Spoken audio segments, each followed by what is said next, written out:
Question number 2. Write first 4 terms of the AP. हमें क्या करना है, AP की first 4 terms लिखनी है. When the first term A and the common difference D are given as follows. जब हमें फर्स्ट टर्म और कॉमन डिफरेंस गिवन है, ठीक है. तो देखिए सबसे पहले हमें A की वैल्यू गिवन है 10 और D की वैल्यू गिवन है 10. तो देखिए फर्स्ट टर्म हमें गिवन है पहले ही. अब देखिए सेकंड टर्म निकालनी है, यानी कि A2 हमें फाइंड आउट करनी है. तो A2 के लिए हमें क्या चाहिए, A प्लस डी. A की वैल्यू 10 है और D की वैल्यू भी 10 है, तो ये क्या हो गया 20.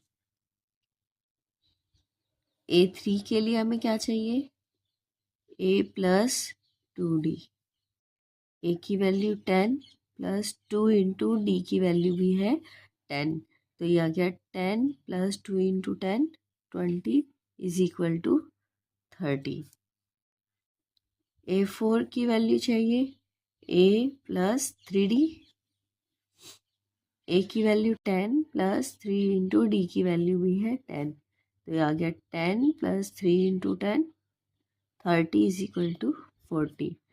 तो यहाँ से हम लिखेंगे therefore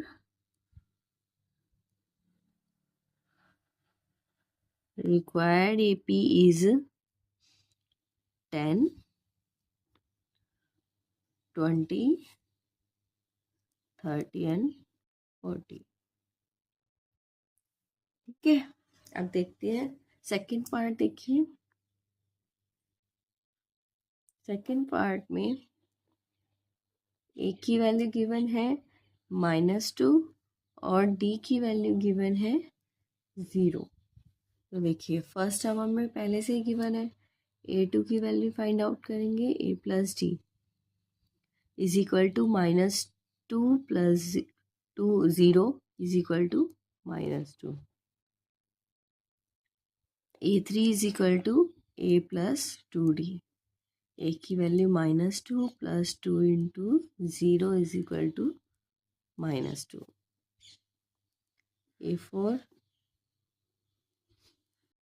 A plus 3D is equal to -2 plus 3 into 0 is equal to -2. ठीक है. यहाँ से लिखेंगे therefore required AP is first term -2, second term -2, third term भी -2 और फोर्थ टर्म भी -2. ठीक है. अब देखिए थर्ड पार्ट क्या कहता है. थर्ड पार्ट में A की वैल्यू है 4 और D की वैल्यू है -3. तो देखिए फर्स्ट टर्म हमें गिवन है, सेकेंड टर्म कैसे आएगी, A प्लस D यानी कि 4 प्लस -3. 4 प्लस -3 ये आ गया 5. ठीक है. A3 की value A plus 2 into D. A की वैल्यू 4 प्लस 2 इंटू डी की वैल्यू -3. 4 प्लस देखिए प्लस -2 3 ज़ा 6. 4 - 6 इज इक्वल टू -2. अब देखिए A4 A plus 3D. A की वैल्यू क्या है 4 प्लस 3 इंटू डी की वैल्यू भी है -3 इज इक्वल टू 4 प्लस -3 3 ज़ा 9 इज इक्वल टू -5. ठीक है. therefore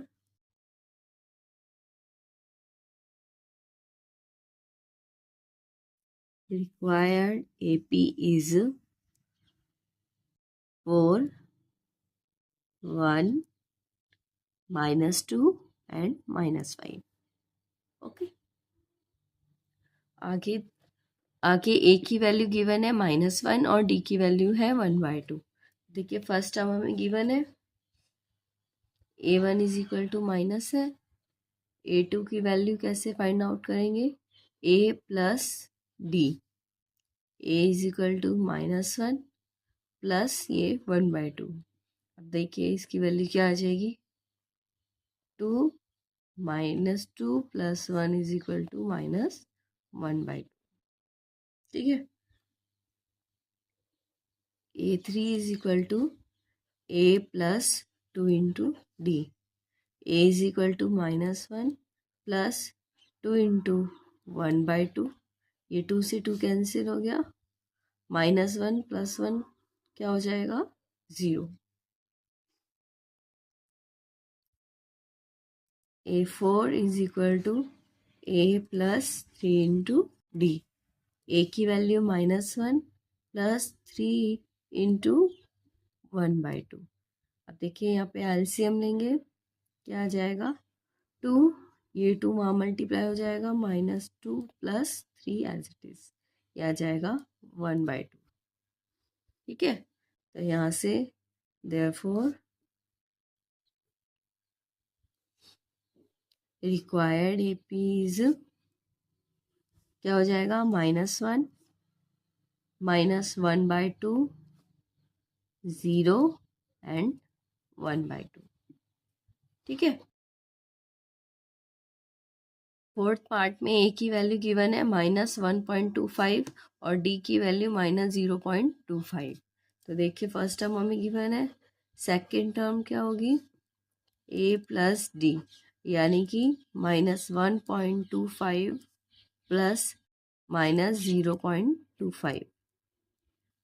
यहाँ से देखिए -1.25 plus minus -0.25, minus minus plus हो जाएंगे, लेकिन साइन किसका आएगा, माइनस, क्योंकि बड़े के आगे माइनस का साइन है। अब देखिए 1.25 में 0.25 ऐड करेंगे तो मिलेगा 10, 5.1, 1.50। ठीक है, a3 is equal to a plus 2d, A की वैल्यू -1.25 प्लस 2 इंटू 0.25, -1.25 या माइनस आएगा, प्लस माइनस माइनस 2 को मल्टीप्लाई करेंगे 0.25 से तो क्या मिलेगा, ये आ जाएगा यहाँ से 0.50। अब देखिए माइनस माइनस क्या हो जाएगा, प्लस हो जाएगा, यहाँ से 5, 7, 1 पॉइंट, लेकिन साइन किसका आएगा, माइनस का, क्योंकि बड़े के आगे माइनस का साइन है। ठीक है, अब देखिए a4 is equal to a plus 3d, A की वैल्यू गिवन है -1.25 प्लस 3 इंटू डी की वैल्यू गिवन है -0.25, -1.25 प्लस माइनस माइनस, ये आएगा 0.75। अब देखिए माइनस माइनस प्लस हो जाएंगे,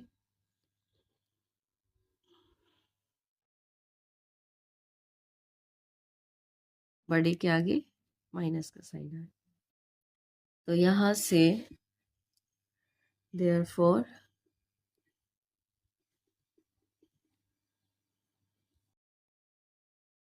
required AP is -1.25 -1.50 1.75 और ये -2।